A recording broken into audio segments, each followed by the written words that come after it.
Good afternoon, and welcome to the Environmental Law Institute. You have joined us for the basics of the Clean Air Act. My name is Caitlin McCarthy, and I'm the Director of Education, Associates, and Corporate Partnerships here at ELI. We are delighted to welcome everyone to ELI's annual Summer School series, and I encourage you to join us here at ELI every Tuesday for Summer School. For more information, please see the events page of our website, eli.org. I will note that summer school seminars are taking place by webinar only this summer to ensure the safety of our panelists, participants, and staff. Thank you for your understanding and for joining us. At the end of today's panel, we will have time for a question and answer session. Please submit your questions using GoTo's question box, and please do not wait until the end. Send your questions as soon as you think of them. I would also like to thank our outstanding panelists for joining us today to lend their leadership to summer school. While I will introduce them briefly momentarily, the full speaker bios are posted on our website, eli.org, and I would encourage you to check out their expertise in more detail there. As we begin, I would like to briefly introduce our panelists. Dr. Natasha Desjarnette is the Interim Associate Director of the National Environmental Health Association. Her extensive educational background is in science and public health, and Natasha also has vast work experience in research, development, environmental health, and safety. She contributes an interdisciplinary approach to assessing environmental health challenges. Natasha is renowned for her drive to improve quality of life for people through influencing meaningful environmental health policies. Natasha, we appreciate you lending your expertise to summer school. Stacy Fletcher is a partner at Gibson, Dunn & Crutcher. There, she is a litigation partner and practices in the firm's litigation department and is the co-chair of the Environmental Litigation and Mass Tort Practice Group. Stacy has handled a wide variety of cases under federal and state environmental statutes, including serving as lead counsel on numerous enforcement defense matters with the EPA and state agencies. Stacy received her law degree from the University of Virginia, where she was the executive editor of the Virginia Law Review, and her Bachelor of Arts degree from Davidson College. Stacy, thank you for joining us today. And Larry Weinstock is the Program Innovation Coordinator for the Office of Air and Radiation at the Environmental Protection Agency. He is a highly skilled program manager and regulatory professional with extensive experience in a range of federal program leadership roles. Larry has established 2 EPA programs in addition to serving as a Program Innovation Coordinator in the EPA's Office of Air and Radiation. He has been recognized for his talents in facilitating collaboration among various departments, offices, and multiple stakeholders. Larry, we are delighted to have you here with us today. And with that, I will turn things over to you to get us started. Hi there. I'm really pleased to be here today and happy to give you guys an overview of the Clean Air Act. So if we could just get started on the slides. Okay, next slide. Okay, what we're going to talk about today, I'm going to cover some air pollution basics, a Clean Air Act overview, and then talk about 4 of the major titles of the Clean Air Act, and then a little bit about the results of the Clean Air Act. Next slide.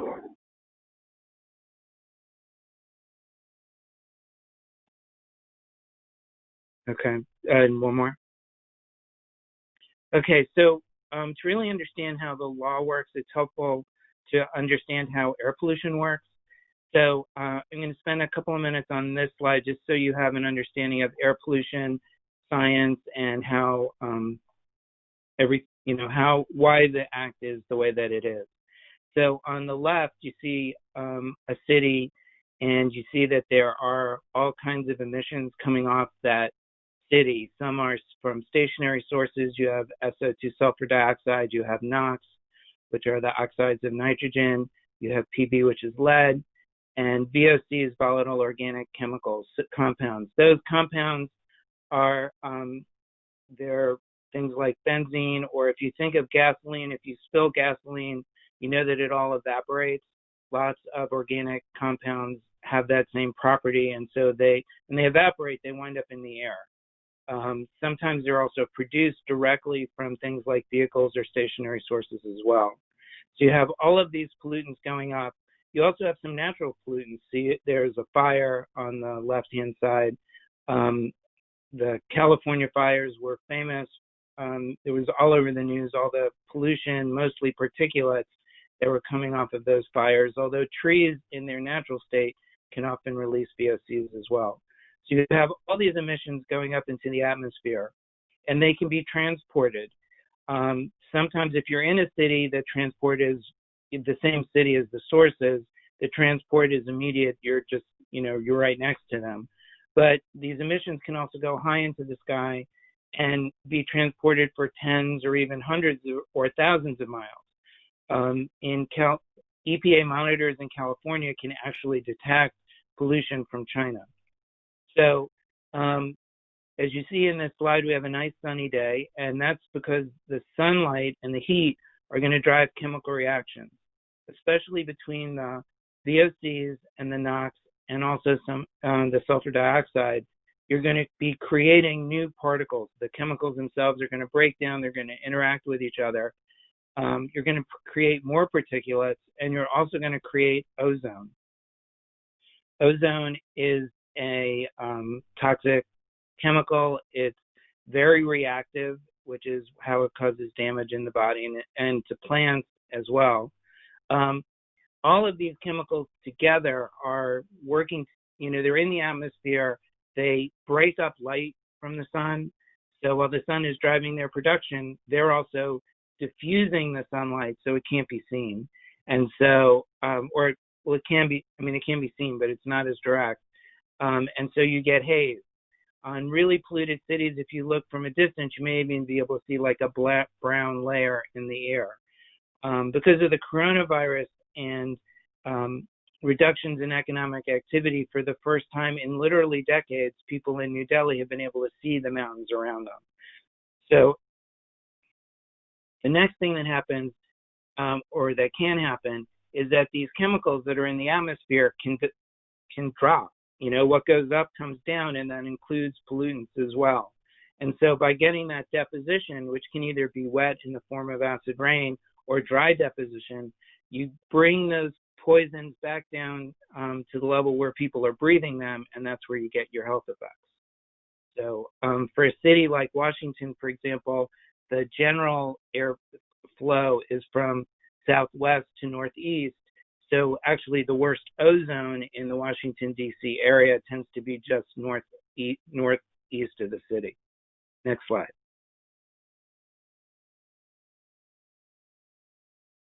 Next slide, please. Thank you.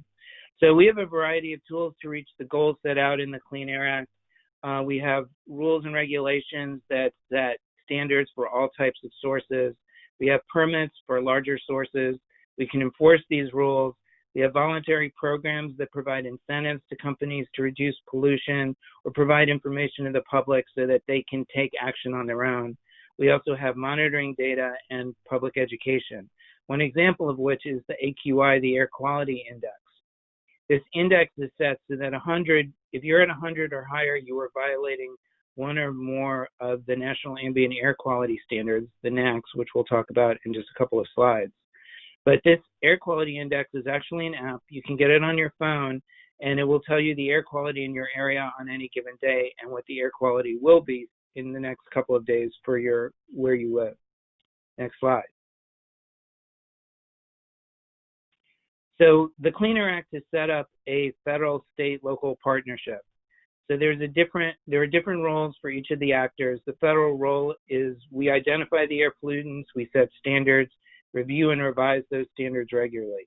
We develop standard methods for measuring pollution in the air. We conduct other research. We review state plans and rules for reducing pollution. State plans need to meet federal standards. State rules need to be at least as stringent as federal standards. And we provide funding, both general and project specific. So the EPA air budget provides almost as much money to the states as we do for all EPA work. We provide a lot of general support and then project-specific support.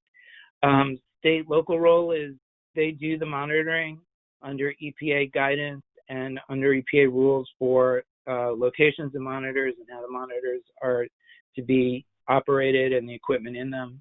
They issue the construction and operation permits, They incorporate federal rules into state law. They do most of the inspection and enforcement is done at the state and local level. And they develop plans for areas not meeting health standards, which we'll talk about also in a couple of slides. Next one. So we're going to talk about stationary source control now. Next slide. So one of the key regulations around air quality are the National Air Quality Standards. EPA sets National Ambient Air Quality Standards, these are the NACs, for 6 common pollutants. And the idea here is that they're ambient air, so it's like the air generally in an area. So, for example, we're worried about all of Chicago and what the air is like in Chicago. So these are not standards about specific facilities and the people who live next to them. There are 6 common pollutants: particulate matter, ozone, sulfur dioxide, carbon monoxide, lead, and nitrogen dioxide. The standards specify concentration levels intended to protect public health, and these standards are supposed to be revised every 5 years, although frankly that we're not good at getting them done that often. And we've established geographic regions to designate air quality status with respect to the NACs. These regions are pollutant specific. But for example, for ozone, the state of New Jersey is split in half basically between the Philadelphia airshed and the New York City airshed. Next slide. State implementation plans, or the SIPs. The states develop these plans so that they can meet the NACs. They are federally enforceable plans for each state. They identify how that state is going to attain or maintain the NACs. So just because you're meeting air quality standards doesn't mean that you don't need a SIP anymore. They establish a mix of emission limits and other measures that will control each criteria pollutant or the precursors for them. So ozone, as I showed before, isn't actually emitted by any facility.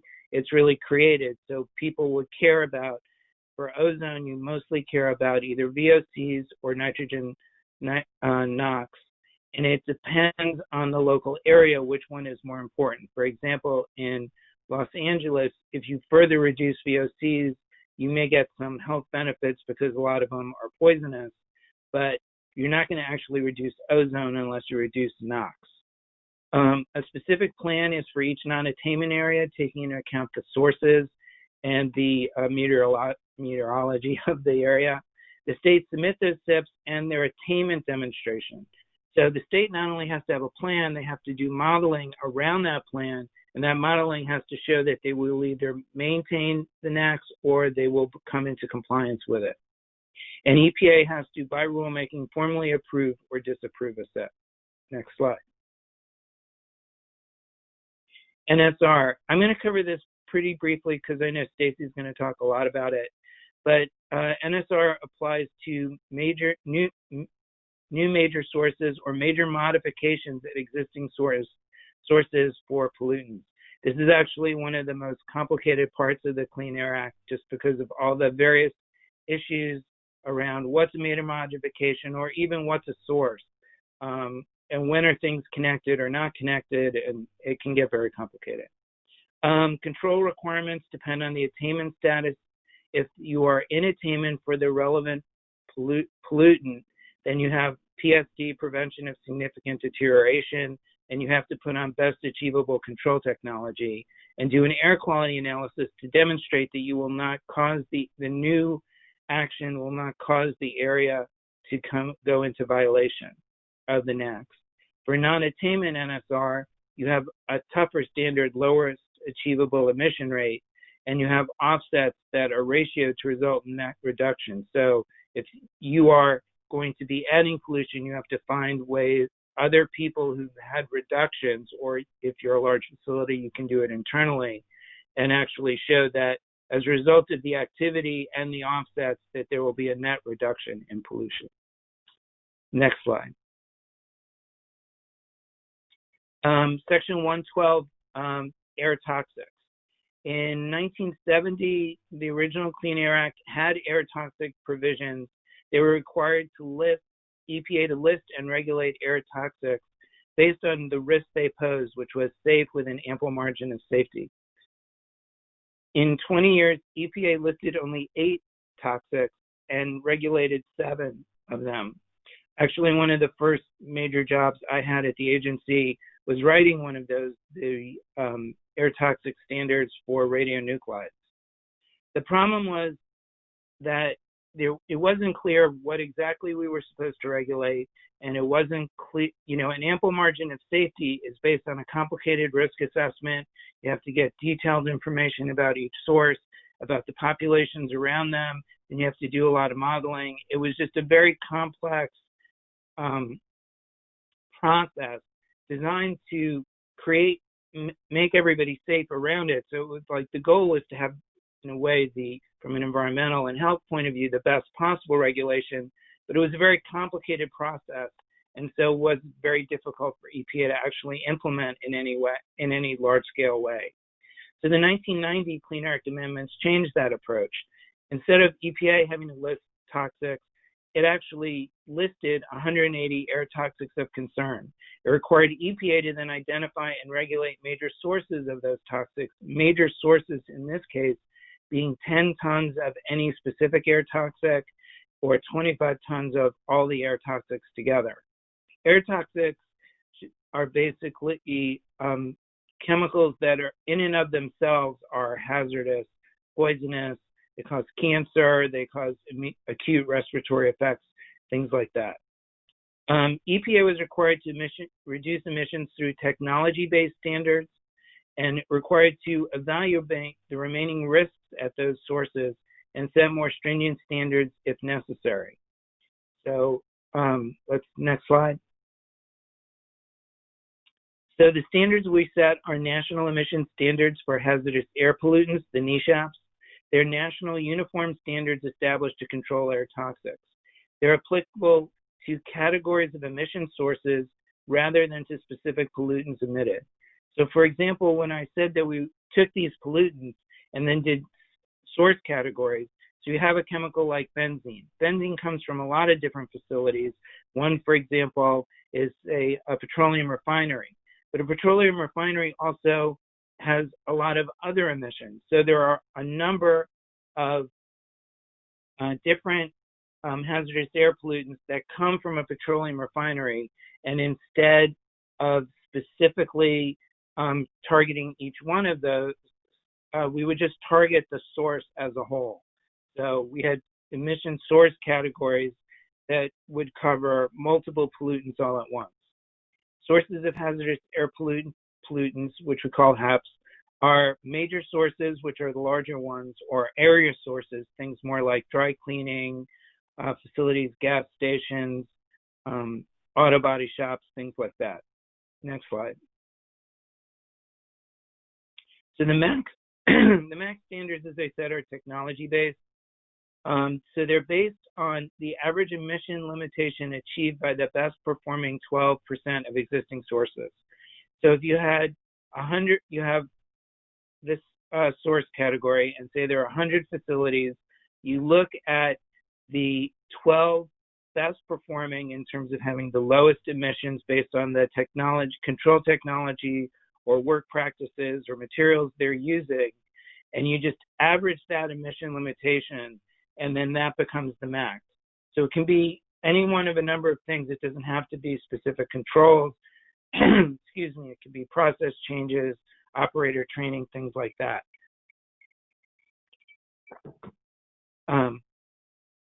But this is, you can see, as a much simpler process. You start with the chemicals. It's easy for us to know where the sources of those chemicals are, and it's also easier for us to know what kind of control equipment people are using or how they're producing it. And so we just average the best 12%, and that's the standard. Next slide. We have other efforts related to reducing air toxics. We have the National Air Toxic Assessment, or NADA, which produces the NADA data. This estimates emissions and exposures and characterizes risk levels from all toxic pollutants across the United States. This comes out about every 3 years. We have an integrated urban air toxic strategy to work on the smaller area sources found in urban areas. We have community-based projects mobile sources, fuels, and fuel additives all can release air toxics, and a number of other risk management programs. Next slide. So related to community-based programs, I'm going to just tell you about one that I led the development of the Community Action for a Renewed Environment. This was a groundbreaking EPA program designed to help environmental justice communities build partnerships. So these partnerships would include the local community, the local government, and the local businesses together to create this partnership, which would first look at all of the sources of air toxics and risk in those communities, and then help the community decide on their own what problems they wanted to tackle, what were most important to them. So by doing this, the communities would gain an understanding of the potential sources, and we would also, what CARE did, which was different, was normally what had happened before that was, say, the air program had something for air toxics, and the water program had something dealing with local water issues. And all the different offices were all kind of their own little fiefdoms, and people weren't working together. But people in communities don't see the air office. We're actually lucky if people in communities see EPA as not the entire federal government.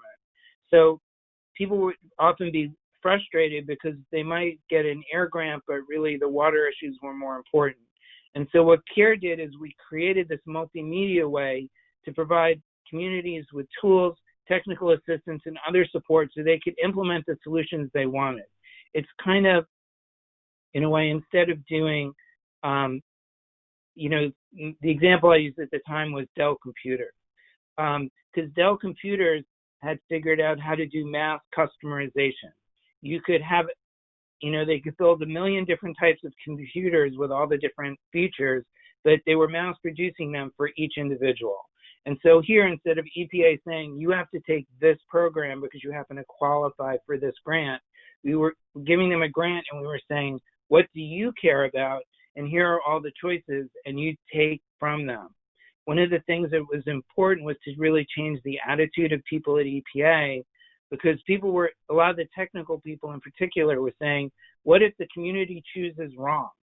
And what we were trying to do was saying, that was impossible, because by definition, what the community viewed as the most important risk was the most important risk, and that's what we should be working on.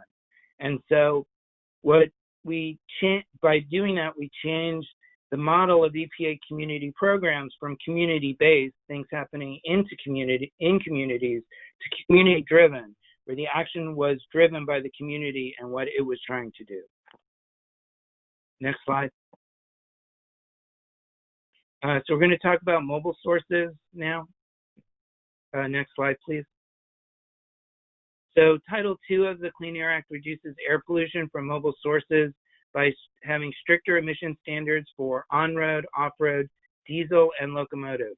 These stricter standards also on gasoline and the fuel to help reduce emissions, and programs to encourage and force the development of clean fuel vehicles. Next slide.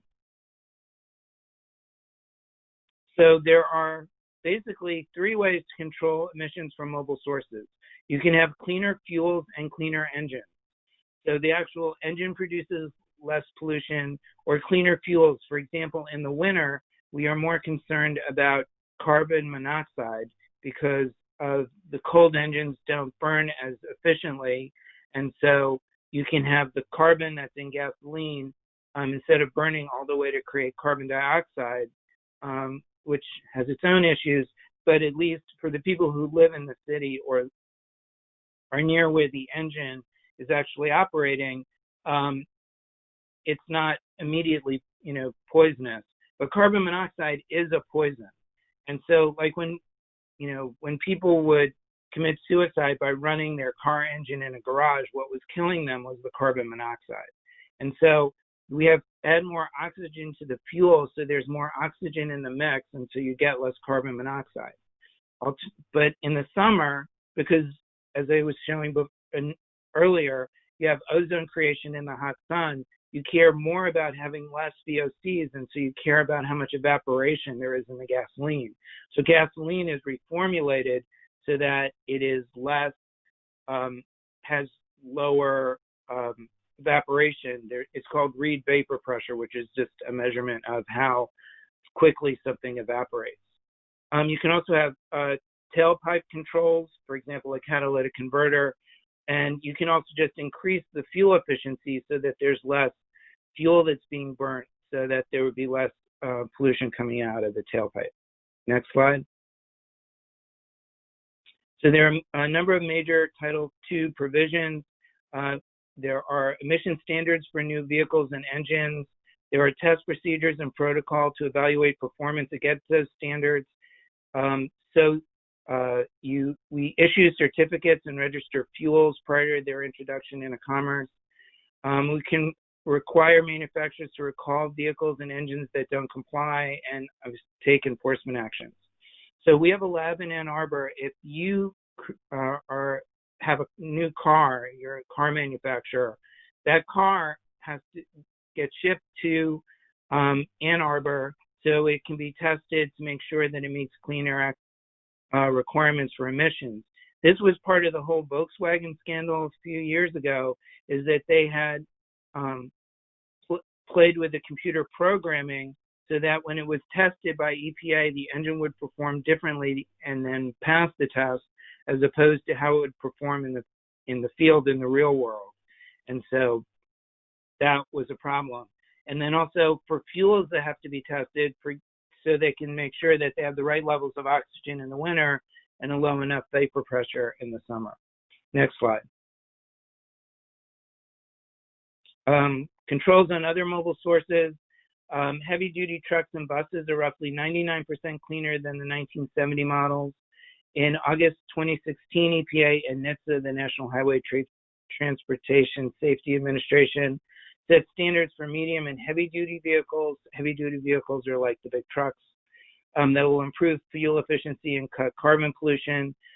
Starting in the 2014 model year, locomotives are 90% cleaner, and new commercial vessels, non-ocean going, where we have regulatory authority, are 90% cleaner for particulate emissions than in 1970.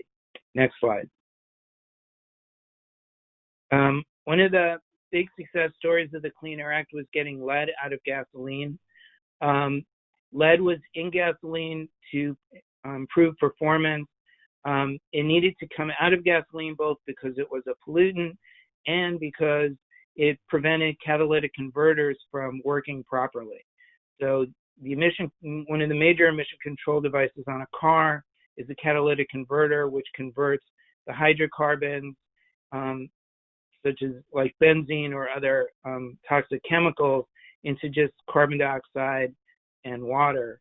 And to do that, the lead, there's the catalyst on this honeycomb that interacts with the air, and the lead would interfere with the catalyst, so the catalytic converters couldn't work.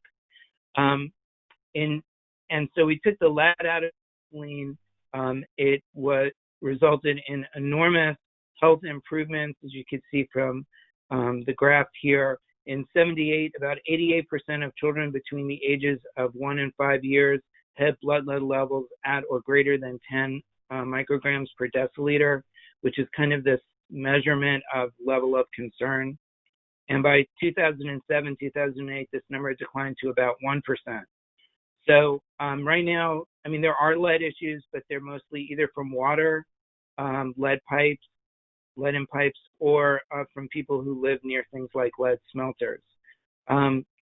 This has been a big health improvement, and even some economists have said that part of the large decline in crime between the 80s, 90s, and today is due in part to this reduction in lead poisoning, because lead poisoning affects the brain and ability for self-control and ability to learn.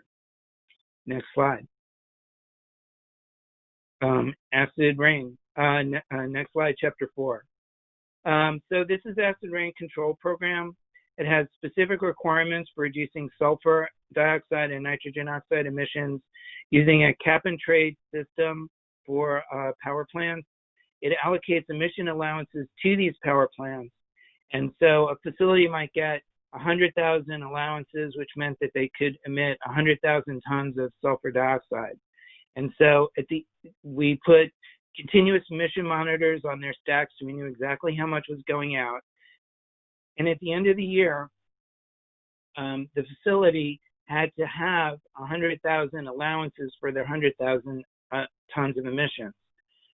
Each year, that number of emissions, the allowances that they got would go down. So they had to either reduce emissions or they had to acquire allowances from other facilities. So if they put on a scrubber, they wouldn't get 10% reduction, they would get maybe a 90% reduction. And so if they only needed in the first few years 10 or 20% reduction, they had a lot of extra allowances they weren't using. They could sell those to other facilities so that they, instead of putting on a scrubber, would just buy these allowances, or they could bank them for future use. Next slide. This program was extremely successful. We got enormous reductions in sulfur and nitrogen oxide emissions, much less acid pollution in the lakes and streams of the Northeast. We also, as you can see in the slide where you have the 3-year average of total sulfur deposition dropping dramatically, decreasing by 55% on average across the eastern U.S. But it did more than improve environmental quality. It also, that sulfur, if you remember, and the nitrogen was helping to create particulates, which are among the most dangerous air pollutants that there are in terms of a public health point of view. And in fact, the acid rain program, there's this thing called the Thompson Report, which analyzes from the Office of Management and Budget how much emission reduction there's been, how much benefit we've gotten from regulations. And in part because of the massive benefits of the acid rain program and the Clean Air Act as a whole, the Office of Air and Radiation has more benefits from regulation than the entire rest of the federal government. Next slide. We also got these reductions way more efficiently than was expected. Because of this market-based system, people were able to trade and get emission reductions for a lot less money. You could see about a quarter of initial estimates. Next slide. Okay, permits. Next slide, please. So Title V established operating permits for facilities. It combined, the permits were great because they would combine all the requirements for a source in one place. It was for major sources, which perhaps, as I said, was 10 tons any toxic or 25 all combined toxics, or 100 tons for criteria pollutants related to the NAAQS. That permit program was delegated to states and tribes, and there were permit fees attached, and those permit fees had to be significant enough to pay for the program. So when states created their program, they had to send it to EPA for approval. And one of the main issues, because states were trying to have the permit fees be low because politicians didn't want the facilities to have to pay a lot, was they had to demonstrate that they were raising enough money to pay for the program. Federal facilities are subject to separate fees to defray the cost of regulation. Next slide. So each permit must include enforceable emission limitations and standards, a schedule of compliance, and requirements for submission and monitoring data. A lot of what we know about emissions from facilities come from these reports that are required in the permit. Next slide. Okay, so we'll quickly talk about some results of the Clean Air Act. This is one of EPA's favorite slides. It compares the growth of the economy from 1980 to 2018, and you can see the gross domestic product has increased almost 200%. Vehicle miles traveled over 111%. The populations increased by 44%. Energy consumption and carbon dioxide emissions are up, although at least those are trending down a little. So all these things that you would expect would result in pollution, despite all of this economic growth, increased activity, more people, the aggregate emissions of the 6 common pollutants related to the NACs are down 68%. Next slide. It was a requirement in the 1990 Clean Air Act amendments that we do a heavily reviewed study of the benefits of the Clean Air Act, which have greatly exceeded the cost. So you have here a slide for the central estimates of direct benefits of cost in billions of dollars. So you're talking about in this year almost $2 trillion in benefits for around $60 billion in cost. Most of those benefits are the monetized value of the over 200,000 lives saved a year from the Clean Air Act. But the economic modeling shows that just in terms of the health benefits of people not going to work, not being sick so they can't go to work, the medical costs of people going to the hospital or for asthma attacks or not being able to go to work because their children are sick, that economic value alone, excluding any of the value of the health impact or the improved environmental quality, those economic benefits alone more than offset all the costs of the Clean Air Act. And I think that's it.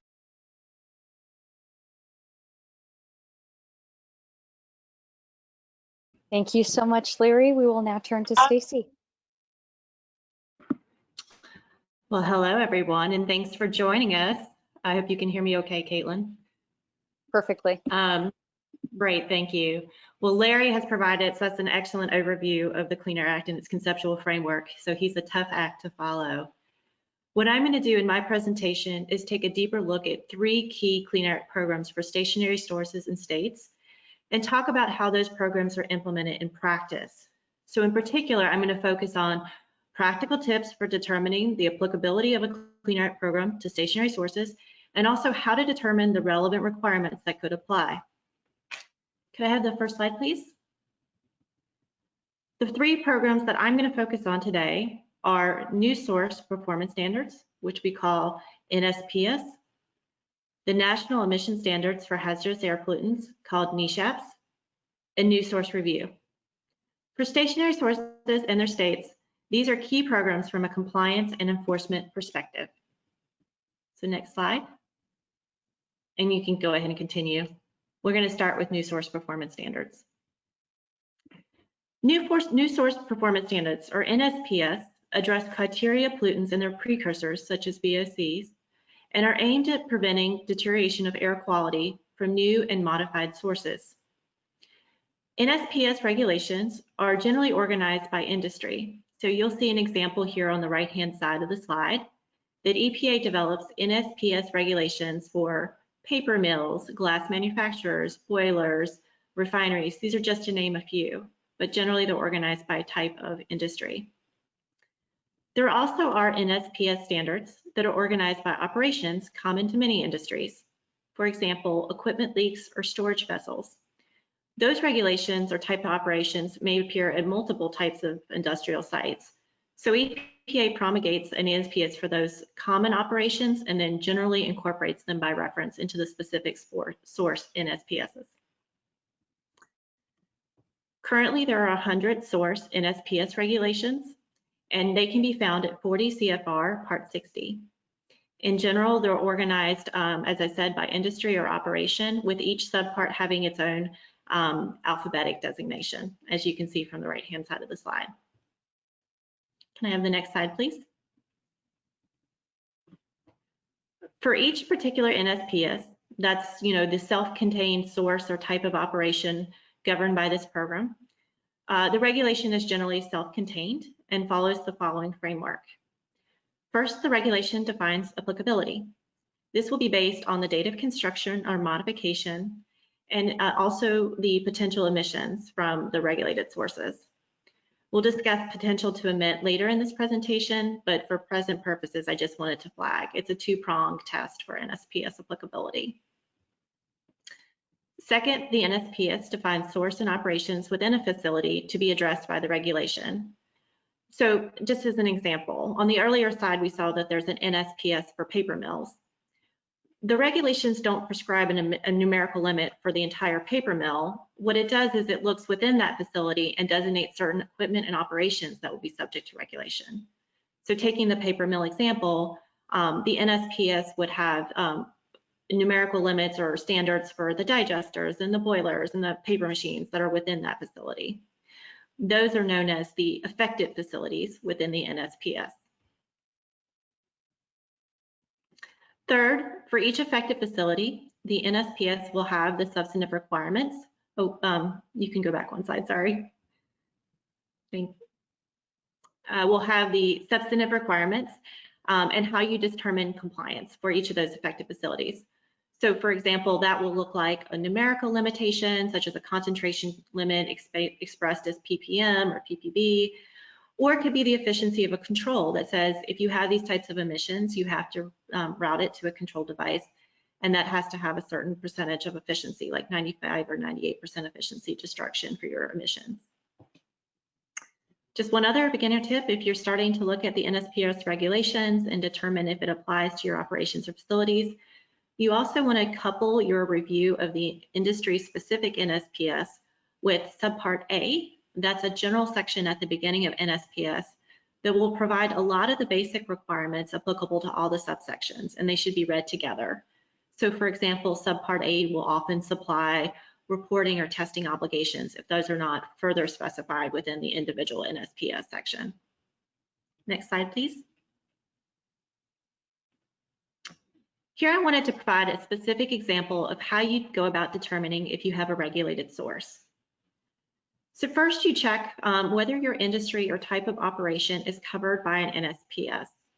If you go to EPA's website, so the example I had 2 slides back, they have great tables that show the impacted industry and operations, and you can click on it and get the copy of the regulations. But another way to tell is to obtain the industrial code that covers the facility and to compare that to the applicability tables at the beginning of NSPS regulations. If you have a match based on that, the rule will tell you what the affected facilities are within your operations or facility. So that's, again, the specific equipment or operations that will be covered. Then you determine whether your affected facility was constructed or modified by the applicability date that, again, will be set forth in the specific NSPS at issue. And then finally, if you've said yes to all those questions so far, you'll need to determine whether the affected facility has potential to emit or over a threshold set in the rule. So applying that to the example on the right. Say you're working with a fracking company that's involved in upstream oil or natural gas production. That type of operation is governed by NSPS Quad O or Quad OA. Looking at those regulations, the affected facility at the fracking site includes a number of things like compressors and storage vessels. For purposes of this example, I picked storage vessels.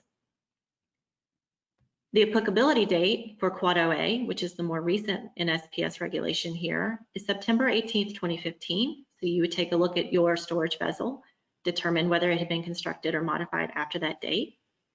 If the answer is yes, then you need to determine whether it had the potential to emit over the threshold in the rule, which in this case is 6 tons per year of VOCs. If you get to the end of that inquiry and you've determined it's applicable, then the rule will tell you that for storage vessels, you need to route the emissions back into a process or to a combustion device that destroys the emissions to 95% rate. The rule will also tell you that there are a number of work practice requirements and reporting requirements that apply at that point. Next slide, please.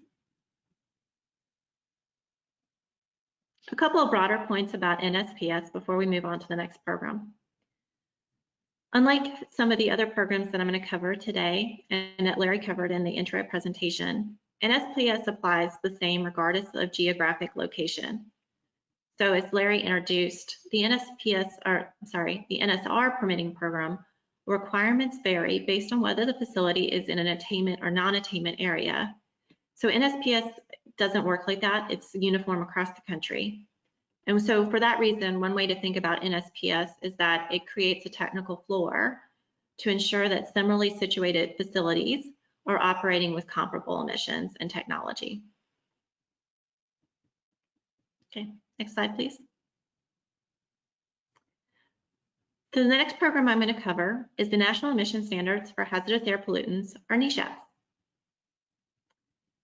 As Larry introduced, unlike the other two programs in today's presentation, this program, NESHAPs, covers hazardous air pollutants or air toxics, as opposed to criteria pollutants and their precursors. There are currently 188 regulated HAPs, or hazardous air pollutants. Examples include benzene, toluene, xylene. EPA has a statutory obligation to set the NESHAP requirements for sources emitting HAPs. So similar to what we just saw for NSPS, the NESHAPs are organized by industry or type of operation. For those sources that are regulated by a NESHAP, they must apply MACT, or Maximum Achievable Control Technology, to address the hazardous air emissions. MAC is such a key feature of this rule that sometimes NESHAPs are called MAC rules, and that's particularly true if you're referring to a specific subsection. So for example, people would call the MON, which is one of the specific subparts, the MON MAC, as opposed to the MON NESHAP, or use those terms interchangeably. Next slide, please. Much like the NSPS example that I covered earlier, NESHAPs are fairly self-contained rules, and they can tell you what sources are regulated, what equipment and operations are going to be subject to the standards under the rule, and the standards for, and for those regulated equipment and operations, what the relevant standard is and how to demonstrate compliance.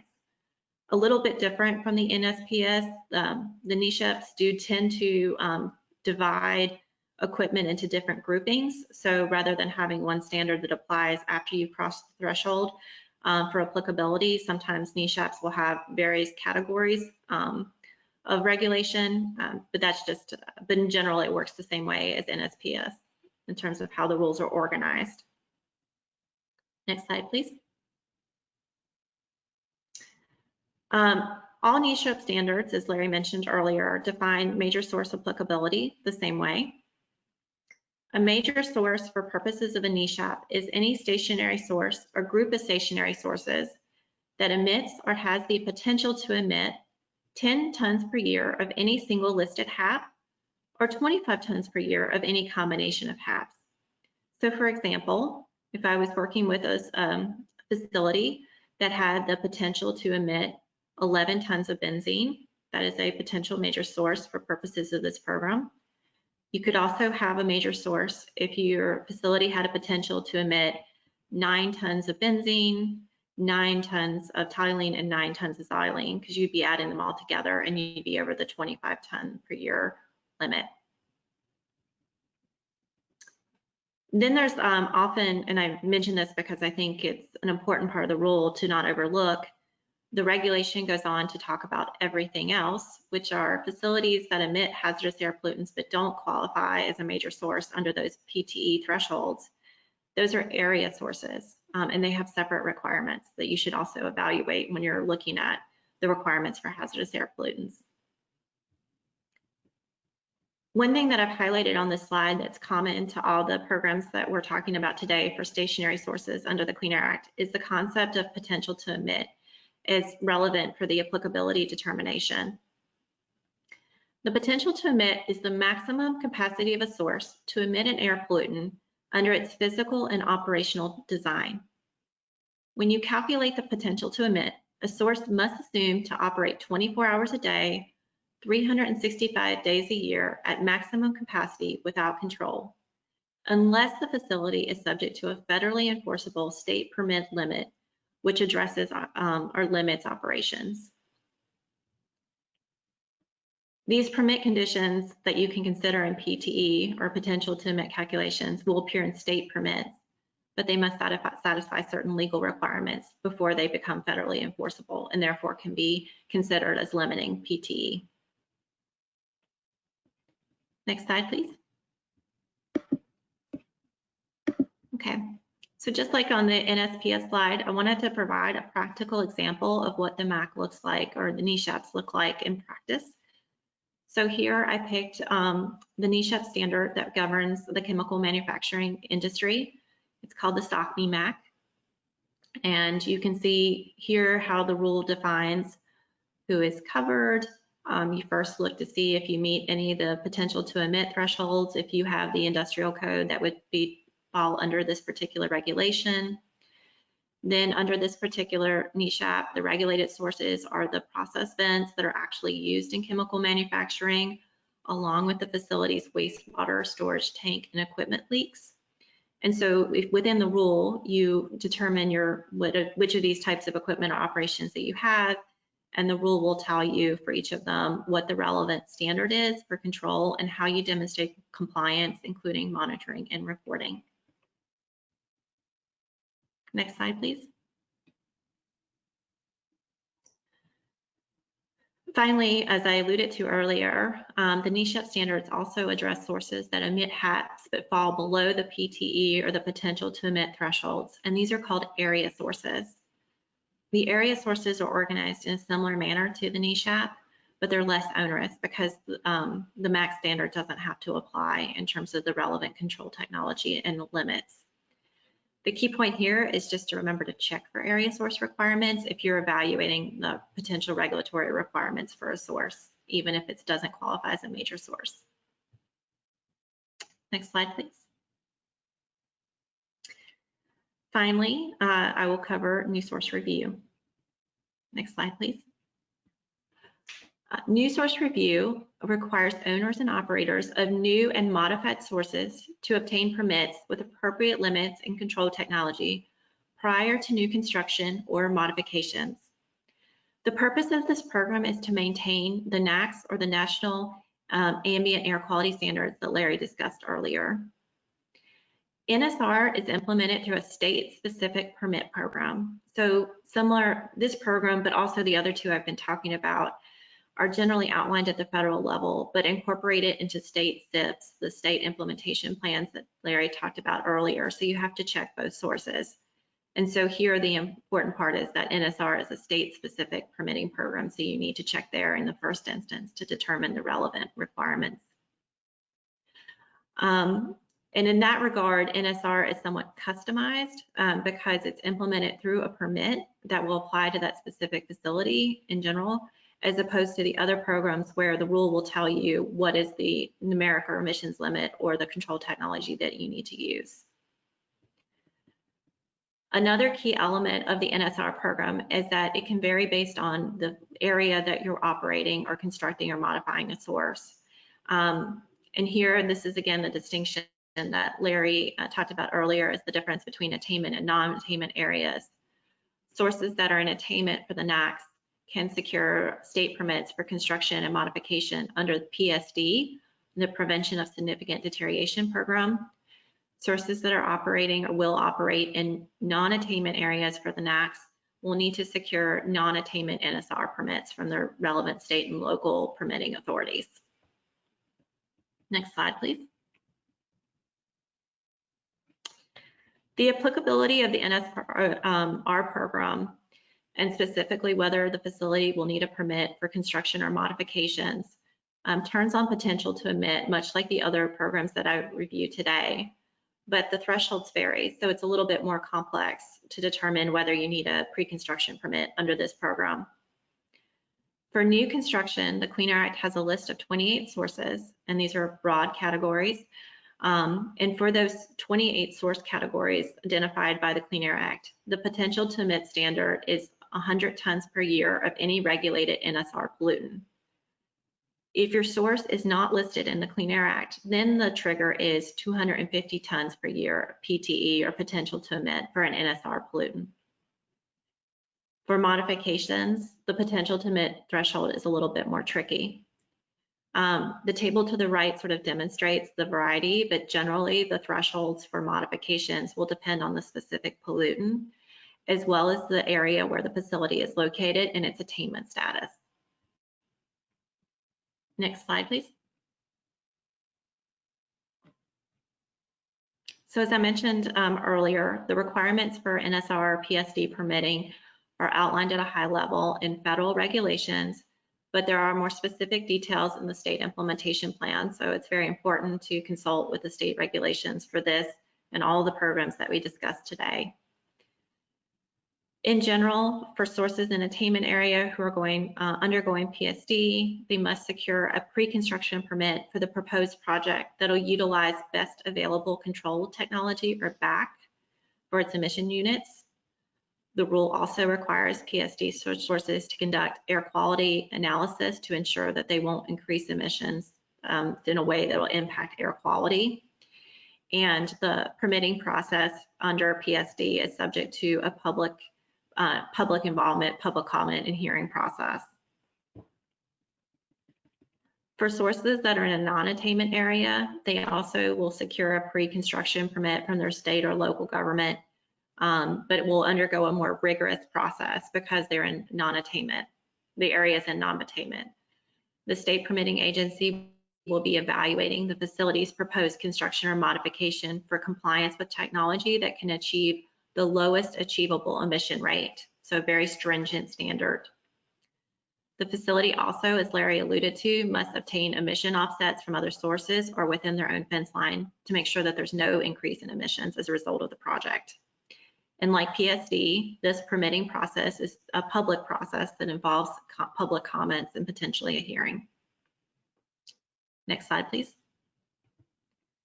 Finally, I wanted to close out this discussion with NSR with a comment about a very common alternative that a lot of sources use, which is to become a synthetic miner. As you can probably infer from this presentation, the NSR permitting process is very onerous, and it takes a lot of time and resources for both the state agency as well as the source. So to achieve similar air quality objectives, many sources who have a potential to emit a regulated pollutant above the emissions thresholds in the statute will voluntarily take restrictions on their operations in a state permit that the EPA can enforce, thereby limiting their potential emit and also taking them outside of the definition of a major source. This is called a synthetic miner, and it's an option available, I believe, in almost every state. This could require the source to install a control equipment and to have permit limits that regulate the operation and controls. It could involve them taking operational limits. There are a number of record keeping and reporting requirements associated with this approach. So it's definitely an approach that is protective and can obtain many of the benefits of PSD permitting, but it does kind of create a more streamlined process for permitting, and an option that many sources will elect to do. So that is my overview of NSPS, NESHAPs, and the New Source Review Program. Thanks so much. Thank you so much, Stacy. We'll now turn to Natasha. Thank you very much. It was wonderful to learn from Stacy and Larry. I also want to thank you, Caitlin, as well as the Environmental Law Institute and the organizers for the kind invitation. So honored for this opportunity to speak to the amazing group. I also want to take some time to acknowledge any frontline workers that are working to prevent or mitigate the spread of COVID, as well as the essential workers who put themselves at risk throughout this pandemic to meet everyone's needs.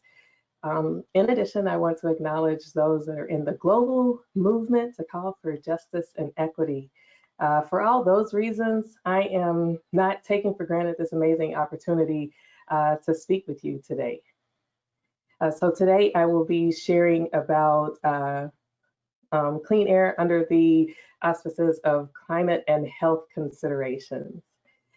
So before I step into the many ways that climate change harms health, I'd like to share with you just a little bit about the National Environmental Health Association, also known as NEHA. Our mission is to advance the environmental health professional with the purpose of providing healthful environments for all. Environmental health professionals actually make up the second largest segment of the public health workforce, ensuring in particular that we have clean air to breathe, as well as safe water to drink, safe food to eat, and are in environments that are free of disease-carrying vectors and public health pests. NEHA has nearly 7,000 members, and our members are predominantly working in the public sector, in all levels of government, including federal, state, and local, as well as all 7 uniformed services, as well as folks that work in academia, as well as industry. We have a long and successful history providing education and training, as well as being a resource within the environmental health community. Our members work in many areas that are both directly and indirectly related to climate change, which I will give you some examples as we proceed. First, I also wanted to give you a snapshot of climate and health at NEHA. Government affairs at NEHA advocates on behalf of the environmental health workforce.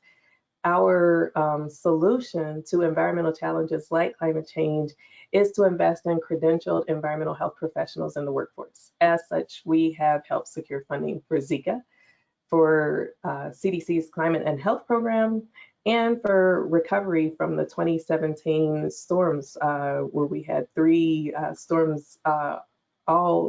major storms all make landfall in the US. In addition, we work to ensure that the voice and expertise of environmental health professionals was reflected in the Pandemic and All Hazards Preparedness Act, which was signed into law last year. This puts environmental health professionals at the table to ensure that every community is prepared for environmental health hazards in the event of natural disasters, which unfortunately are becoming all too common with climate change. With funds from CDC, we've provided support for climate and health adaptation activities for the Minnesota Department of Health and a tri-county region in the Portland, Oregon area. In addition, this year we plan on funding 2 additional health departments that are approaching climate and health adaptation from a health and all policies framework. With funding from EcoAmerica, this has allowed us to do much work to inform policy. So we have developed a report on climate change and emergency preparedness that explores the environmental health workforce role. In addition, with EcoAmerica, we published 3 years of the American Climate Metrics Survey, which was conducted on our membership over multiple years. In addition, EcoAmerica has hosted a climate and health ambassador training during NEHA's annual educational conference for the last 2 years. And I'm really excited to share with you that NEHA's board unanimously declared that by 2030, NEHA will be 100% clean energy. Lastly, our members are very engaged in climate and health. We have a climate and health program committee, and they spearhead the development of policy statements. We have a statement on climate change that sunset in February of this year. We have submitted an update to this statement to our board, and we'll find out mid-July if this is accepted.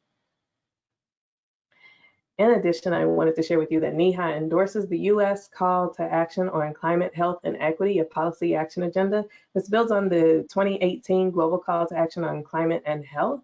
The new call to action, among the themes include that equity must be central to climate action. So I encourage anyone that's interested in learning more or signing up for their organization or for themselves to visit climatehealthaction.org. This year we celebrated the 50th anniversary of Earth Day. I'm really proud to share that Environmental Law Institute was a partner. As such, part of our Earth Day activities and our staff were to complete an emission survey. Now this took on a different slant because of we've been teleworking since mid-March, but we had the original intent to have a one-day universal telework for our staff. So we completed the survey under those auspices. We're going to publish those results in the Journal of Environmental Health very soon. So our executive director, Dr. Dave Dijak, frequently describes environmental health as being inherently local. And the same can be said of climate change. The impacts are experienced differently within different segments of the population by geography and even by neighborhood. So today I want to help paint a human face on climate change. So as we get into the different ways that climate change impacts health, with special focus around air quality, I wanted to share with you some of the populations that are most susceptible. First and foremost, we are all at risk to the health threats of climate change. And these health threats are vast, but there are some groups that are more vulnerable to these health threats, and climate change is actually a threat multiplier for them, exacerbating some inequities that some of these groups may already exist. For children, I'm going to come back to them later with a bit of additional evidence. So we'll start with older adults. Older adults are more likely to have pre-existing illnesses that may make them more susceptible. In addition, older adults are more likely to be socially isolated. So they may not receive the air quality alerts, or they may not receive the extreme heat alert, or calls for evacuations. So this makes them far more susceptible when it comes to climate change events. We have impoverished communities and communities of color all across the US that are also at higher risk, because these communities are more likely to live on the fence lines of industrial polluters, meaning that they bear a higher burden of exposures. And they also have many of the health disparities that also make them more susceptible to the health threats of climate change. In addition, we have indigenous communities, like many other communities in the US, have really strong ties to the land. And these ties can be very strong cultural ties, very strong religious ties, but climate change is changing the land around them and even displacing some of our indigenous communities, leaving them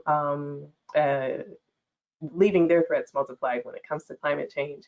We have people with a disability who may not be able to relocate as easily or as quickly. We have undocumented residents that may not feel comfortable in going to shelters when it's time to evacuate for fear of deportation.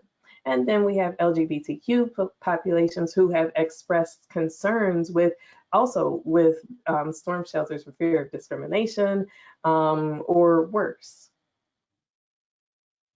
So as we consider climate action, as we look to air quality, we must know that justice needs to be at the center of climate action, or else, even with the best of intentions, there are going to be some groups that are going to be left behind. So I just wanted to add a little bit further evidence, as a quote from Dr. Robert Bullard, who is the father of environmental justice, and what he shared in 1993 has been reassessed and validated multiple times since then, that race is the most powerful predictor of where environmental hazards are located. In addition, low populations or communities that are low income, communities of color, and other systematically oppressed groups are more likely to live next to industrial facilities or industrial polluters. And then the percentage of African Americans in the fence line zone is 75% greater, and Latinx populations is 60% greater than when compared to the rest of the US for living in these fence line zones. So these are some key vulnerable populations I wanted to make sure we keep in mind as we discuss clean air as well as climate and health. In addition, I wanted to share with you about the unique vulnerability of children. I think this particular statistic that's shared is heartbreaking. The World Health Organization estimates that 88% of the global burden of climate change falls on children younger than 5 years old. So children disproportionately suffer from the health impacts of climate change. And it's for multiple reasons. Children aren't just little adults, they have developing organ systems. And so exposures at the wrong stage of development can be particularly detrimental for children. In addition, children breathe in more air and take in more water for their size. This leaves them more exposed by comparison to adults. So they're not just little adults, they're much more exposed. In addition, they are dependent on adults to make decisions for them, for their well-being. Children also have unique behaviors. They have hand-to-mouth activities. They have oral exploratory habits that can allow them to ingest more pollutants or be more exposed. And then they're also shorter. they're closer to the ground, and they spend more time playing on the ground. So they're closer to ground level pollutants, leaving them further more exposed. So climate change impacts all of our health, but children are uniquely vulnerable. I wanted to give you a few faces as we go into a deeper dialogue around the ways that climate change impacts health. Within this, I'll share with you among these 5 different climate and health threats. I'll also share with you some populations that are uniquely vulnerable to some of these specific aspects. I'll also give you some cues on policy into action, the ways the environmental health workforce is turning policy into action in terms of how they are carrying out climate and health adaptation among these different threats to health. I may have gone too far. Uh-oh, sorry, I got way ahead on the slides. That's just a preview of what is to come. Here we go, we're in the right place now. So we all deserve clean air to breathe, and climate change is decreasing the quality of the air that we breathe. We have increased carbon dioxide levels in the atmosphere, and that is trapping heat and pollutants but below, much like a blanket traps heat. And so air pollution is certainly a threat to air quality. In addition, extreme heat threatens air quality. We have environments that are more conducive to drought. We also have environments that are much more conducive to wildfire, and this wildfire smoke is a threat to health.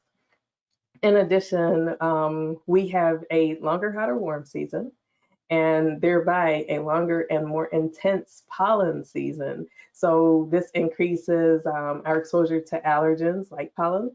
In addition, we have environments that are more conducive to flooding in some regions. So this can leave behind, in the aftermath of floods, mold in our homes, our schools, our workplaces. So mold is another key allergen that can decrease the quality of the air that we breathe.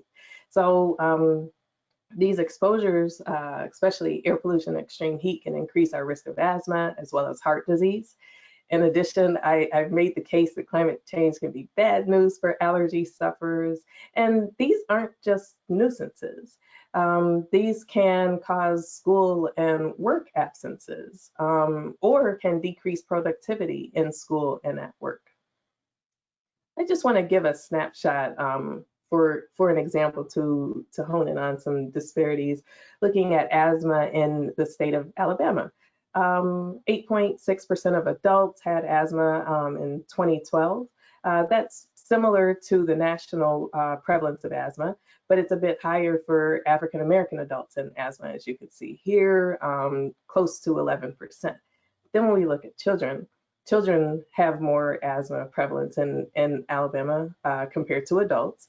But when we look at African American children, we see much higher prevalence of asthma among African American children, just over 17%. Then we look more recently at the American Lung Association State of the Air Report for 2020, and they reported that the Birmingham, Hoover, Talladega metro area ranked tied for 14th most polluted city in the nation for year-round particle pollution. Now, I want to take you back to our roots of understanding around air quality and health. So the Harvard 6 Cities study is a favorite among toxicologists to share. Harvard 6 Cities study taught us that more polluted cities have higher mortality. You can see here as the fine particle exposure increases, the mortality rate also increases. More recently, higher pollution has been associated with shorter life expectancy. Arden Pope and others in 2019 demonstrated that as the pollution levels increase, the life expectancy, this was linked with shorter life expectancy. What's really interesting about this study is they actually came back just a few years later and looked at a time period where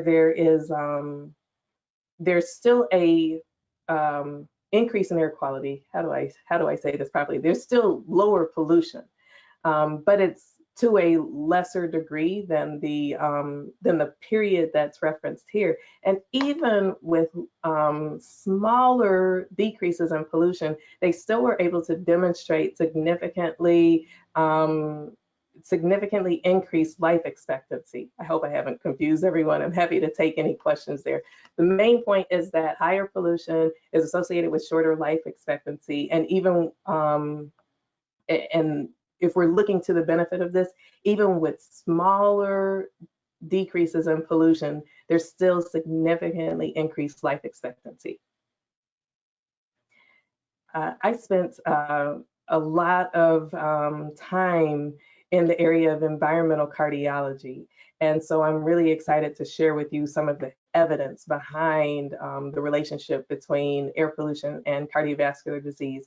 Air pollution increases risk of cardiovascular disease mortality from 5 up to 15%. And if you see this figure here, I hope you're able to see the mouse on the screen. It looks like you are. Looking at all-cause mortality overall, there for multiple studies, there is an increase in mortality associated with increased exposure to pollution. I think I've made a good case for that before this slide, but certainly when you see them all side by side, many are significant and increased. Look at cardiopulmonary disease, you see it to a bit of a stronger degree. But then when you look at heart disease, cardiovascular disease, you see it to an even stronger degree. And if you narrow that even to ischemic heart disease, even stronger associations. So the association between air pollution and respiratory disease has been well defined for quite some time. But when we actually looked a bit closer, that relationship with cardiovascular disease is even stronger. In addition, I just wanted to share with you some evidence on the increased pollen that we're being exposed to. So looking here at the US and in Canada, we can see that from 1995 to 2013, this was reported in the 2016 US Climate and Health Assessment as done by the US Global Change Research Program, that there was an increase of 27 days and 22 days in parts of Canada of ragweed pollen, those days, as well as in Minnesota, as well as Wisconsin, ranging from 19 to 13 additional days of ragweed pollen season. We're going through the Midwest, 10 to 18 additional days, 1 additional day in Oklahoma, and 1 less day in Texas. So bringing all things together, air pollution causes excess deaths. This study released in 2018 demonstrated over 8 million additional deaths per year. And this is an increase over previous reports from 4.5 million in 2015 and 6.5 million in 2016. We can't ignore the current scenario. Both climate change as well as COVID-19 have been declared global health emergencies by the World Health Organization. But as I shared with you before, climate change is the great threat multiplier. And there's evidence that climate change may make COVID-19 worse. So research here, the 2 maps of the US come from Dr. Francesca Dominici and others from Harvard University. And they're, sorry, I've skipped past it, there we go. And their research suggests that even a 1 microgram per cubic meter increase of particulate matter, fine particulate matter, is associated with an 8% increased COVID-19 death rate, meaning that more polluted cities may have more COVID mortality. Furthermore, Brandt and others also lay out a case for further investigation between the relationship between air pollution and COVID-19 mortality, with the underlay of COVID-19 mortality disparities by race. I don't want to leave you in the dark place of, the heavy understanding of the different ways this impacts health. I'd like to share with you a feel-good story about what one community is doing. My colleagues at University of Louisville have partnered with the Nature Conservancy to launch the Green Heart Study. And what they're doing is they're looking at cardiovascular disease markers before, Then they're planting trees, and then they're looking at cardiovascular disease markers and risk following the planting of these trees as an intervention to capture particulate matter. Other things that are taking place in the environmental health workforce policy into action include testing air quality, disseminating air alerts, and enforcing air quality regulations.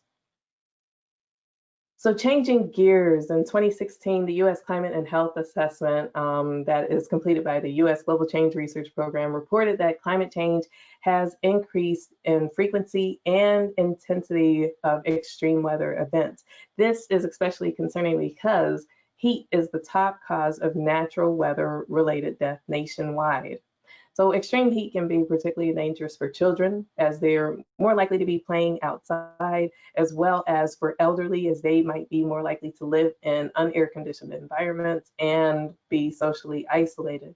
So this threatens our health by increasing our risk of heat-related illness, like heat exhaustion, heart disease and respiratory diseases, as I shared before, and additionally, heat stroke, which can be deadly if not tended to very quickly. So the public health consequences of extreme heat are severe.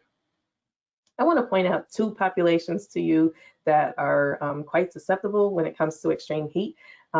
Just in the last couple of weeks, CDC's Morbidity and Mortality Weekly Report released some evidence around extreme heat in the US.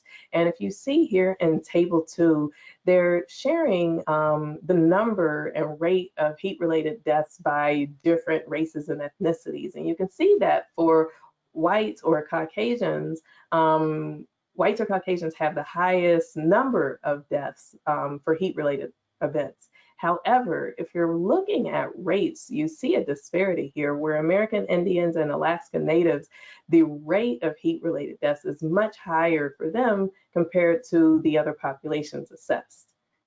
In addition, I wanted to share another population here in the US that's susceptible, and those are non-US citizens. This study published by the American Journal of Public Health, they had a special supplement on climate change and environmental justice in 2018 that examined deaths by citizenship status, and they found that 4% of the deaths were among US citizens. Meanwhile, 96% were among non-US citizens. And there were 3 states in particular, Arizona, California, and Texas, that were responsible for 95% of the non-US citizen related deaths. So there's much work that the environmental health is doing to adapt. One that I shared with you, tree planting, also building shade, and then partnering with planners so that we can have communities that have health at the center. In addition, the environmental health workforce works to educate communities, disseminate alerts, and also ensure access to cooling centers. Having cooling centers is very beneficial, but they're not as beneficial if we can't ensure that people are able to get there and cool off on those extremely hot days. With increased carbon dioxide in the atmosphere, this is increasing surface water temperatures and making the frequency and intensity of extreme weather events more frequent and more extreme. 2017, as I shared before, was a record-breaking year for hurricanes, with hurricanes Harvey, Irma, and Maria all making landfall here in the US. These photos show some of Hurricane Harvey's youngest victims. I wanted to take you into a bit of a case study on Hurricane Harvey. There were over 30,000 people that needed to be evacuated. So these people were displaced from their homes.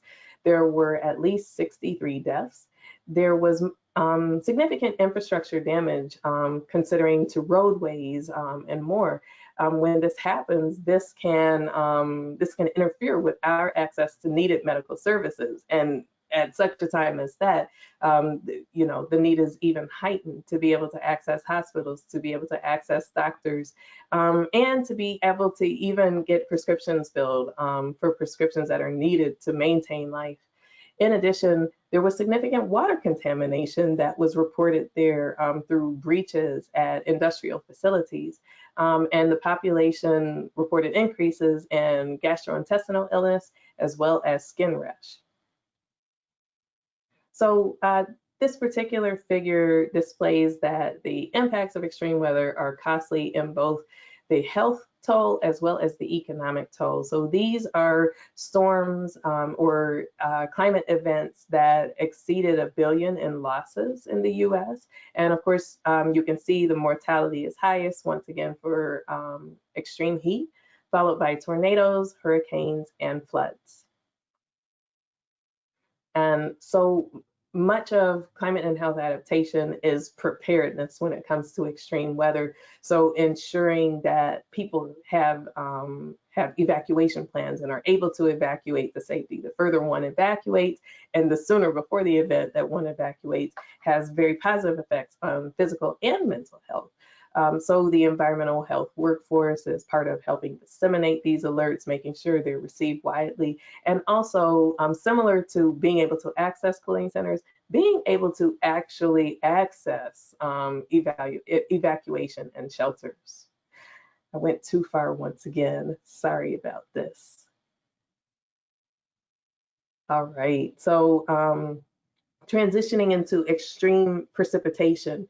On one hand, we have more extreme flooding, and the other hand, we have more extreme drought. So with flooding, we have water contamination, as was an example in Houston. This can increase risk of gastrointestinal illness.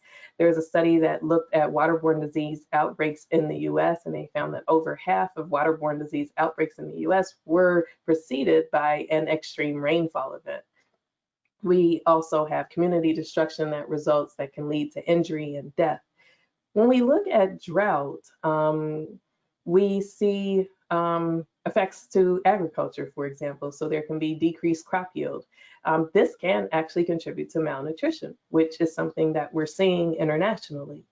In addition, drought contributes to environments that are more conducive to wildfires, and the exposure to that wildfire smoke can once again increase risk of asthma and heart disease. So the extremes of precipitation harm physical as well as mental health, but in addition to that, the community infrastructure as well as the economy.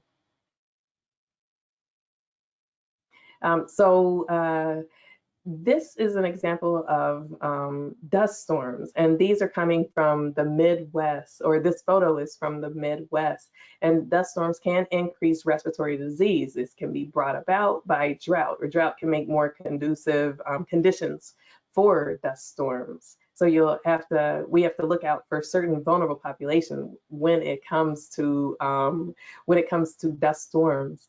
Then I wanted to share just briefly some activities of the environmental health workforce policy into action when it comes to extreme precipitation. We provide resources and education for climate smart practices for agricultural workers, farmers in particular, teaching around crop diversification, soil and water conservation. These together can actually improve household diet diversity and even impact gender differences, especially internationally. Other things that we do here in the US include the assessment of soil and water quality, as well as issuing those water quality advisories. So the last of the climate impacts to health that I wanted to share with you about is vector-borne disease. Climate change is increasing the amount and geographic distribution of disease-carrying mosquitoes and ticks, including changes to the distribution of Lyme disease across the US, West Nile virus, and even Zika virus.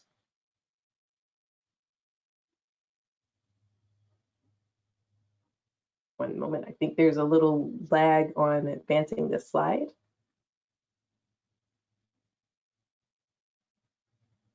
There we go. So this depicts West Nile virus across the US and demonstrates an increase from 2010 to 2013, but it also demonstrates a difference in the geographic distribution of West Nile virus in the US.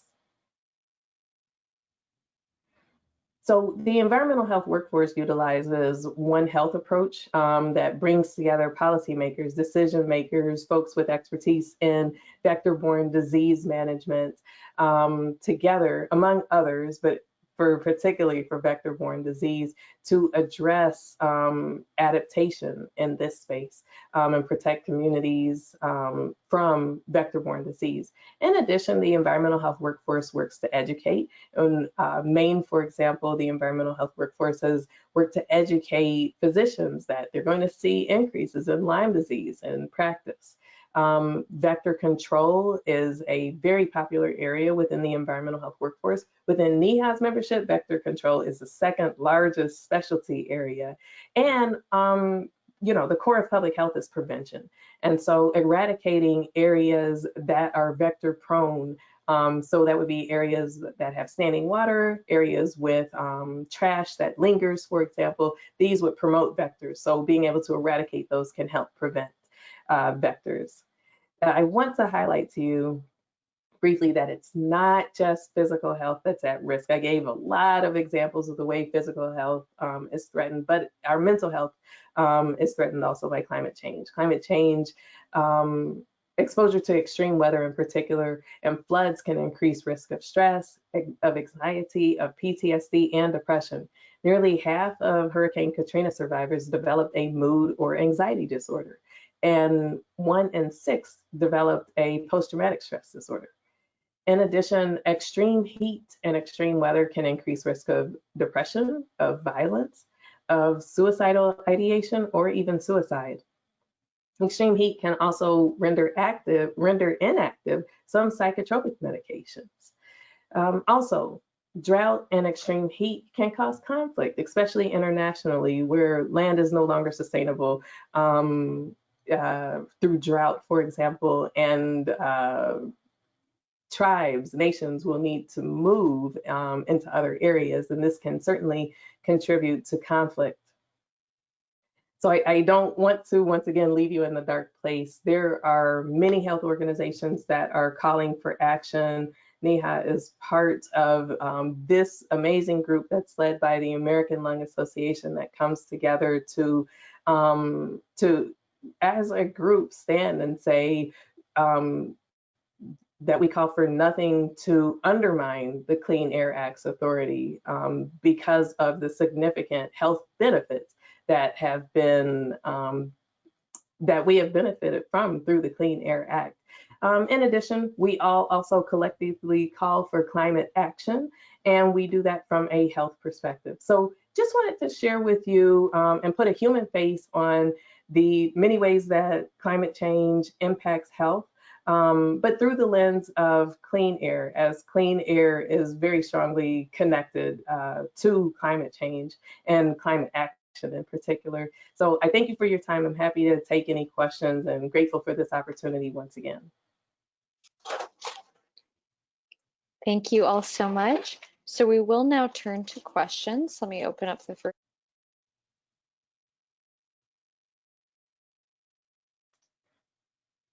All right, thanks for your patience. So the first question that we have for any of the panelists who want to answer is our participant asks, how is the Clean Air Act implemented on tribal lands? Is it any different than non-tribal lands? Well, I can start that on, Stacey, if you want to add anything, but it basically depends on the size of the tribe. The larger tribes are basically treated as states. They have their own environment departments, and functionally it's the same. Some of the smaller tribes basically wind up being under state authority because they're too small to have their own programs.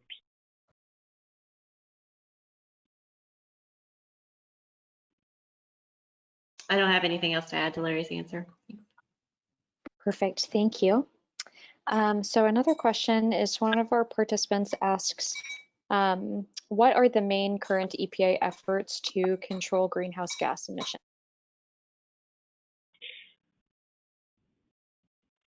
Okay, so we have regulation on fuel efficiency in cars and other mobile sources.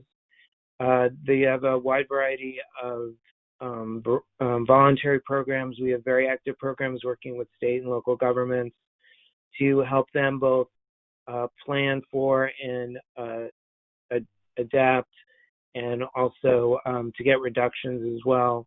And we have,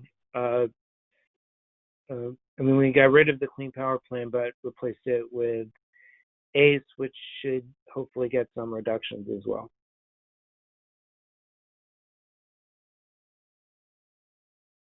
Thank you. Another participant asks what the deadlines are like for bringing non-attainment areas into compliance. Do states set those individually, or is that a federal action? Okay, so the Clean Air Act has provided deadlines for attainment for states bringing areas into attainment based on the level of pollution in the area. So the worse the air pollution, the more time states have.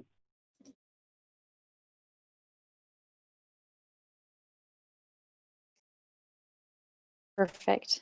So another participant asks if each of us want to speak on, where you see opportunities for folks who are participants in today's audience, or more, everyday people who can provide action in this area to ensure cleaner air.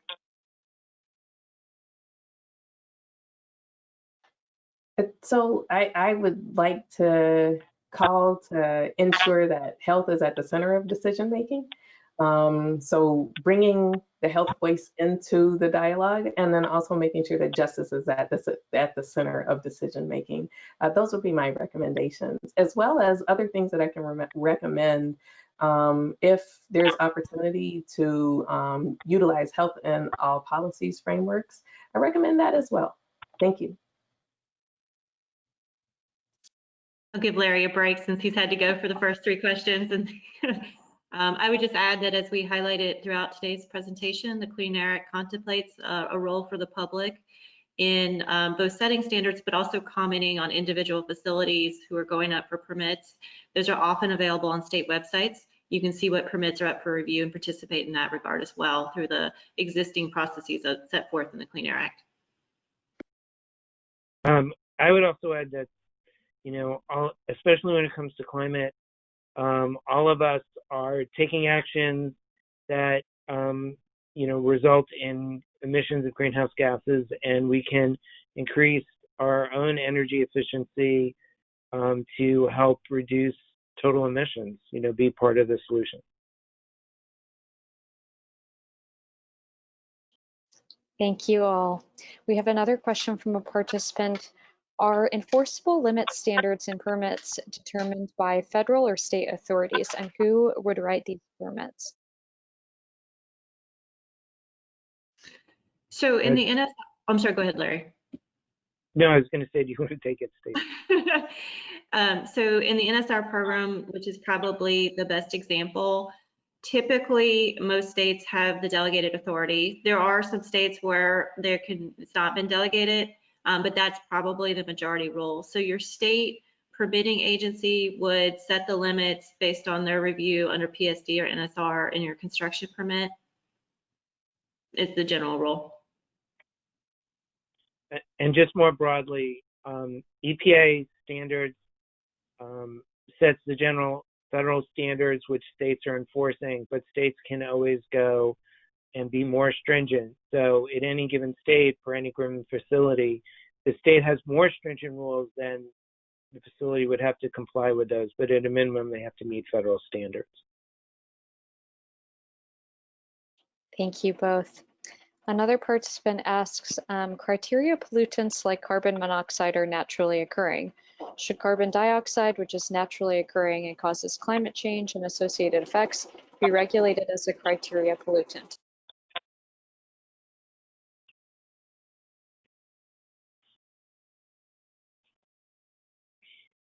I mean, carbon monoxide, I'm sure there is carbon monoxide naturally occurring, but there are not health effect levels of carbon monoxide anywhere. Part of the issue with having attainment for carbon dioxide is simply that there's a state couldn't write a SIP that would guarantee attainment with whatever is, I mean, assuming EPA would set a specific level of standard for carbon dioxide, which would be pretty hard to do. That there's nothing that any individual state, I mean, a total individual state for a specific area could have zero emissions, and that wouldn't necessarily cause attainment for any standard that would actually be meaningful. So it's not a very practical solution because it doesn't lead to any actual, real attainment. I mean, you can't do an attainment situation, so the whole kind of concept is kind of isn't really workable.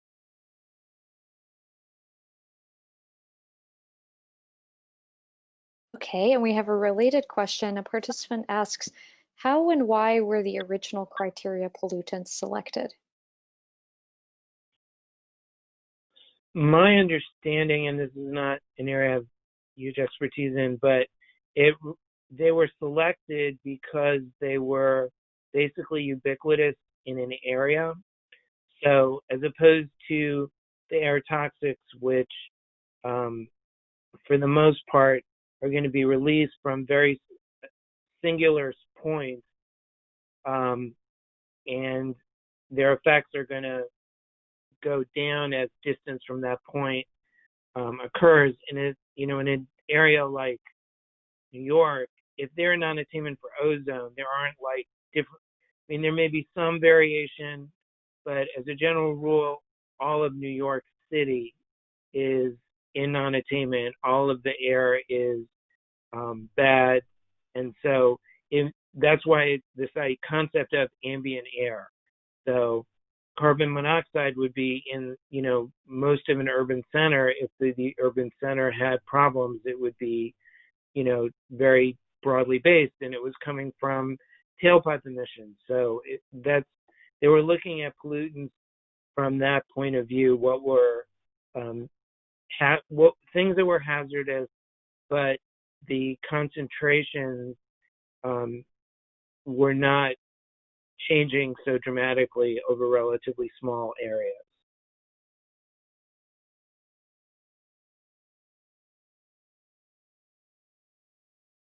Thank you. So I think we have one more question, and if there's any others, please all feel free to send them in using the question box. But one of our participants asks, especially in reference to the perpetual nationwide non-attainment, Larry, that you talked about just a second ago. The participant asks, what do you all think about the possibility of a secondary NACS for greenhouse gases with a long-range attainment date?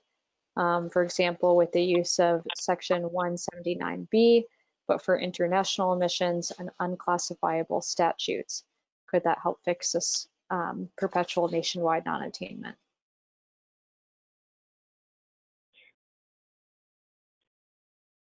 Well, let me say, I mean, it's possible. I mean, any framework that would get reductions would be helpful, but I just think it's if you're really going to solve the problem, you want a solution that has as little cost as possible to actually running the system that's fixing the problem. And I mean, like for me, just personally, and this is not me as someone who works at EPA, but just me as a private citizen, I am a strong supporter of carbon taxes because the infrastructure is very simple to do. We already have a tax system, we have a sales tax system, so it's relatively straightforward, and then you're not having a lot of individual people making decisions about what kind of government action is going to be taken. Individual businesses and individuals can make decisions for themselves, and you're encouraging all kinds of technology development. Whatever estimates you have for the benefits of a climate change program, if it's significant and broad-based, your costs, just in the same way with the acid rain, are going to be much cheaper, because one of the things that you can predict is technology development. I mean, typically, when we set a standard, we may assume some slight increases of efficiency over time when we're figuring out costs.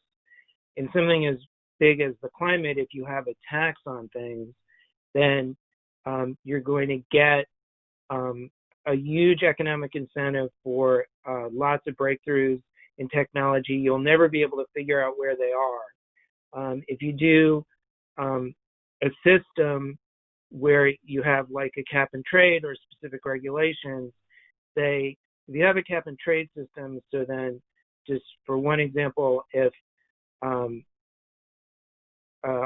you come up with some brand new technology in 10 years that means that cars have zero pollution, like a catalytic converter thing, you just put on a car and there's no carbon dioxide coming out of it. Then what happens is you have a series of standards based on a cap and trade system.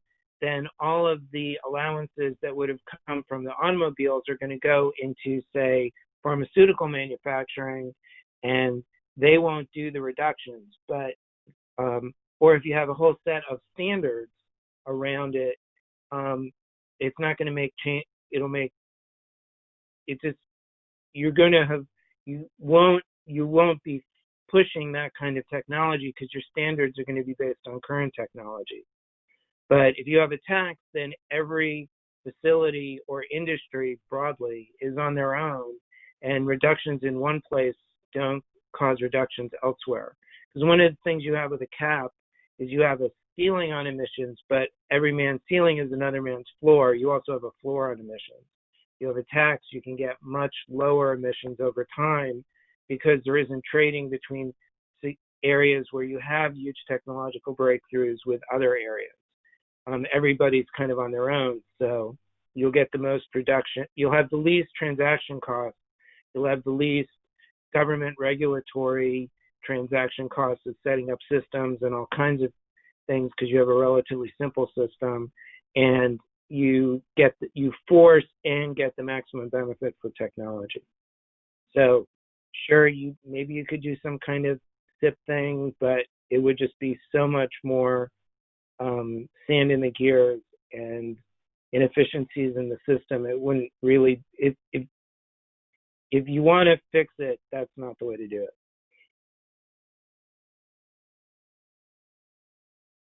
Thank you so much. Well, we have another question that perhaps you or Stacy could take, which is if one of you could give a description of the relative differences between the MACT and the BACT. Do you want to go, Stacy? Well, I'll start, but I'm sure since you're an expert, you should also weigh in. So the MACT standard, which applies to the NESHAPs, again, is sort of a standard that's universal to all the sources that are going to be regulated under that program, and it's the maximum achievable control technology. I think Larry had a slide that it's the top 12% in terms of control technologies available is used to set the MACT standard. And you can, I believe, consider cost in that. In contrast, the best available control technology is something that's used under the PSD program for pre-construction permits for facilities that are deemed to be a major source there. And that is usually there's clearinghouses and stuff where states can look to determine what constitutes the best available technology at that time and for the particular type of operation you're looking at. So the concepts are different programs, and that, MACT go with the NESHAPs and BACT goes with pre-construction permitting, but they also are set differently, with BACT being a little bit more customized based on, the time in which you're doing the permitting. So Larry, I don't know if you have any further context to add there.